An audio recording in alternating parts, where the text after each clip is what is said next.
नमस्कार प्रिय विद्यार्थियों। अपन ने पिछले व्याख्यान में देखा था रिकॉग्निशन ऑफ स्टेट्स।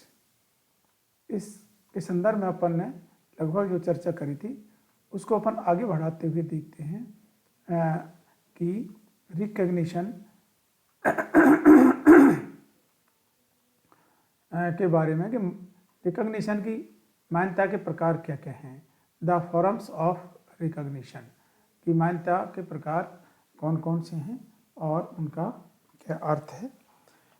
तो अपन देख रहे हैं द फॉर्म्स ऑफ रिकॉग्निशन।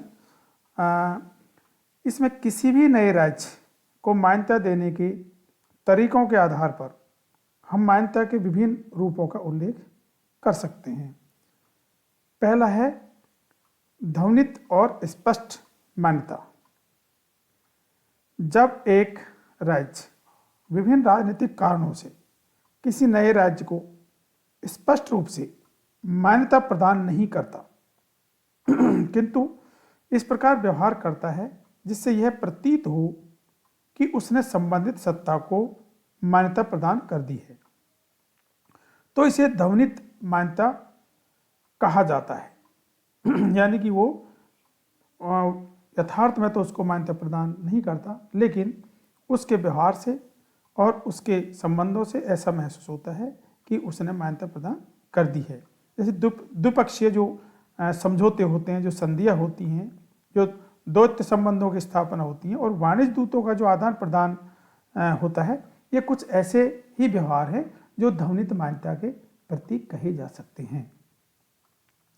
दूसरा मान्यता के प्रकारों में आता है एकाकी और सामूहिक मान्यता। जब किसी नए राज्य को दूसरे राज्य व्यक्तिगत रूप से मान्यता प्रदान करते हैं तो उसे एकाकी मान्यता कहा जाता है। कई बार अनेक राज्य मिलकर किसी अंतर्राष्ट्रीय सम्मेलन या समझौते में अनेक राज्यों को एक साथ मान्यता प्रदान करते हैं तो यह सामूहिक मान्यता कहलाती है।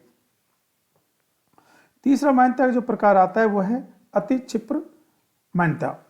यह किसी राज्य में क्रांति होने पर उसका कोई भाग उससे अलग होकर अपनी स्वतंत्र सरकार स्थापित करने की घोषणा करता है। जैसे एक राज्य है, उस राज्य का एक हिस्सा स्वतंत्रता की घोषणा कर देता है तो दूसरे देशों के सामने मान्यता संबंधी कठिन समस्या खड़ी हो जाती है कि वो किसे मान्यता प्रदान करे। यदि अंतर्राष्ट्रीय जगत के देश जल्दबाजी से मान्यता दे देते हैं तो ये एक अति क्षिप्र मान्यता होगी। इस प्रकार की मान्यता पहले से जो विद्यमान सरकार है वो अपने घरेलू मामलों में अनुचित समझती है, अनुचित हस्तक्षेप उसको मानती है और स्वीकार नहीं करती। चौथा इसका प्रकार जो आता है वह वास्तविक तथा कानूनी मान्यता, defective and D your recognition. इसमें कभी कभी ऐसी स्थिति उत्पन्न हो जाती है जब एक राज्य जो वास्तव में राज्य है उसकी वांछनीयता के संबंध में संदेह किया जा सकता है। इस स्थिति में वास्तविक और कानूनी संप्रभुओं के बीच भेद करने के लिए मान्यता को भी दो रूपों में विभाजित कर दिया जाता है। जो तथ्यगत राज्य है उसे कानूनी रूप में संप्रभु स्वीकार नहीं करके वास्तविक मान्यता प्रदान कर दी जाती है। इस प्रकार से क्या है कि ये मान्यता के जो 4 प्रकार बताए गए हैं, इस आधार से हमने इनको विभाजन किया है। इसके बाद अपन जब देखते हैं कि मान्यता के संदर्भ में कि मान्यता के कौन कौन से ऐसे तरीके हैं तो मान्यता के जो तरीके हैं, मेथड्स ऑफ रिकॉग्निशन, इसमें अपन देखते हैं विभिन्न राज्यों को दी जाने वाली जो मान्यता के अनेक तरीके होते हैं। राष्ट्रसंघ के घोषणा पत्र के अनुसार एक नए राज्य को मान्यता देने का तरीका यह था कि महासभा 2/3 बहुमत द्वारा उस राज्य को राष्ट्रसंघ की सदस्यता प्रदान कर दे। किसी राज्य को मान्यता देने के लिए जो तरीके अपनाए जाते हैं उनमें से कुछ इस प्रकार के हैं। पहला है संधियों के द्वारा। जब किसी नए राज्य के साथ दूसरा राज्य संधि करने लगता है तो वह उसे मान्यता प्रदान करता है। आवश्यकता नहीं कि इस प्रकार की संधि में मान्यता का स्पष्ट रूप से उल्लेख किया जाए। संयुक्त राज्य अमेरिका ने स्वतंत्र होने के बाद फ्रांस के साथ संधि की। इस संधि में यह नहीं कहा गया कि फ्रांस अमेरिका को स्वीकार करता है, किंतु संधि की शर्तें ऐसी थी जो केवल स्वतंत्र राज्यों के बीच हो सकती थी। कुछ संधियों में राज्यों की स्वीकृति का स्पष्ट उल्लेख होता है, जैसे जर्मनी ने 1884 में कांगो फ्री स्टेट के साथ संधि करके उसको स्वीकार किया था। ये संधि के तरीके हैं।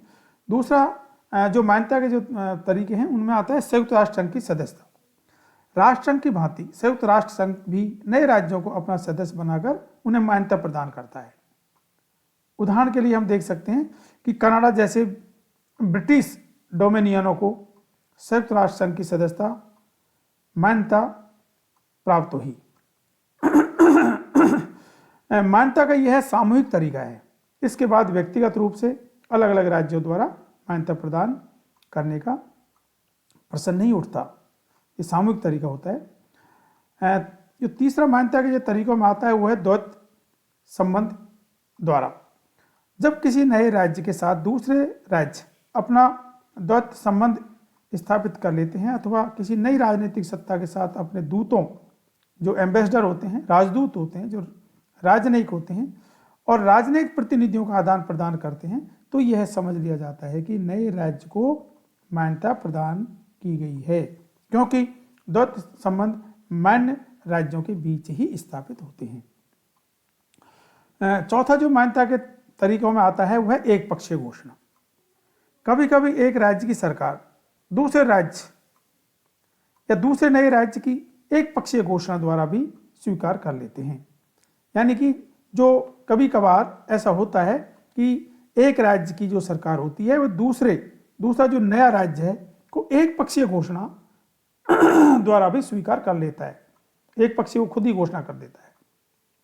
उदाहरण के लिए इजराइल की स्थापना के 10 मिनट बाद ही अमेरिका ने इजराइल की सरकार